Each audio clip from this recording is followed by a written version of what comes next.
I want to ask you another question. How little Timmy doing?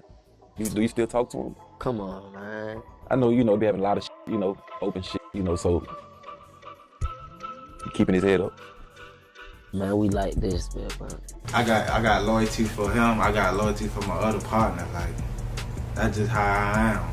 What's good, Rizzle fam? Quando Rondo's boy Lil Pab got shot in a drive-by and lost his life last week in LA. Social media has been fuming with all kinds of comments ever since it happened. Some people are showing love and support, while others have nothing but hate. But what did one of Quando's Day One had to say about Quando being targeted again and almost being taken out? So on Friday 19th August, the police responded to a report that came in the middle of the day. At around 5:30 p.m., there was a shooting that took place on Beverly Boulevard at a mobile gas station. Once the cops arrived at the scene, they quickly found that two people were the victims of the incident. One was breathing but unconscious, and another one who remained completely unharmed. Those were Lil Pab and Quando Rondo. There were rumors about Quando's condition flying around as well. Some sources said that Quando was hit too, but that's not true. The video that ABC7 came up with shows that he wasn't injured. The same couldn't be said about Pab. The officers tried giving CPR to Lil Pab, but they found no success. The forensics team found at least 16 shells near the crime scene, which implies that Pab may have been shot several times by more than one person. Currently, they believe it was 3 guys who did the shooting. Unfortunately for his family and friends, Pab didn't make it. He was hit at close range and suffered serious injuries. He was taken to a hospital, but there was nothing that could be done, and as a result, Lil Pab passed away due to his bullet wounds. Quando Rondo was traveling together with Lil Pab, but is unclear what they were actually doing in LA. We can only assume they were making music or something of that sort. Whatever the beginning was, the end was tragic.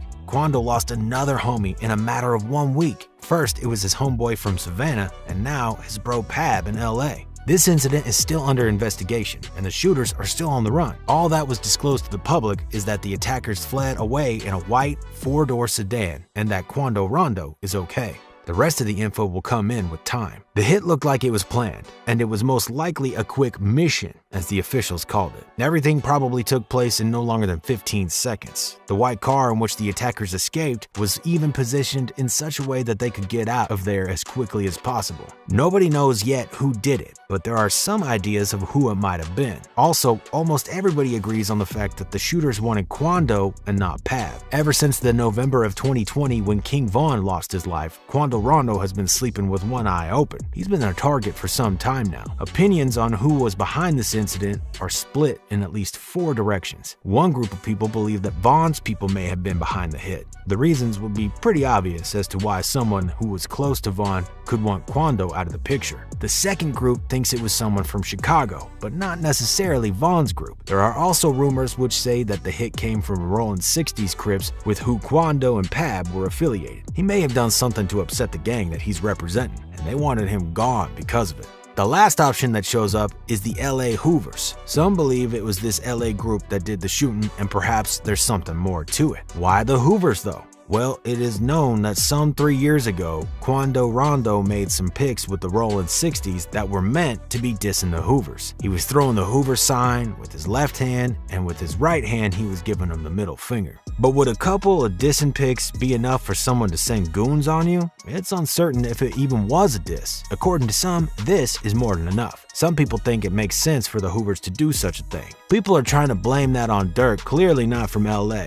Y'all have to understand that in LA, they look for rappers. On me, Hoover's been putting that work on out-of-town gangbangers. To be completely honest, the question of who was behind the Quando Rondo hit in LA is just a matter of speculation as of now. The only people who actually know what happened are going to keep their mouths closed, obviously. But there's no doubt that this freakish incident attracted a lot of attention. This thing's got folks talking. It's been covered by all the media out there. And if that wasn't enough, people have been sharing the stories on their social media non-stop. Rappers who are close to Quando and have been close with Lil Pab have been showing their support. There's been a very emotional post that's turned up on Lil Pab's account. It shows everything that you need to know about the relationship that Quando Rondo and Lil Pab had. After you go through this message, you immediately understand why Quando took the loss of Pab so hard and what it really meant to him. Not in a million years I thought I'd be saying this, but damn bro, you hurt me. You took everything I had left in me. I can't breathe, man. I'm hurting you told me you would never leave me. You was everything I needed you to be, man, damn. It's hurting me, but I know you looking down, watching over me. Love you, big brother. This message got to the hearts of a lot of people who just want to see the end of all this senseless violence. All they had was comments of support for Lil Pab. R.I.P. Love you, kid. Quando's not the only one who lost a close friend. One of the guys who spoke on the fact that Lil Pab ain't with us no longer is Lil Tim.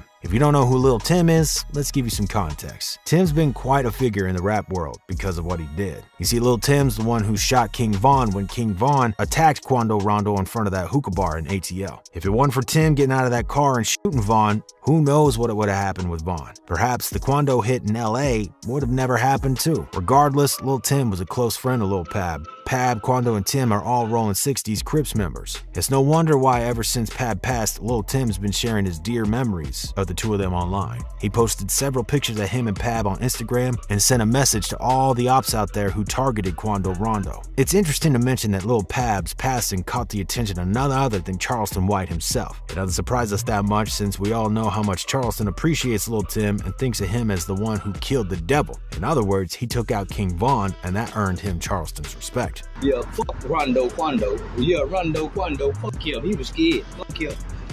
Yeah, we praying for Timmy Tom, the nigga that's out on bond. They killed and the demon slayer. Not guilty, Timmy Tom. We want not guilty for my nigga. Not guilty. Self-defense. God damn it, self-defense. That's what it was. It was self-defense, jury. Charleston and a lot of others like him believe that Lil Tim and Quando Rondo might still be in danger. If Quando really was the one in the crosshairs of the unknown attackers, it might suggest that they're not in the safe just yet. They might come back for him. But what do y'all think about Lil Pab passing?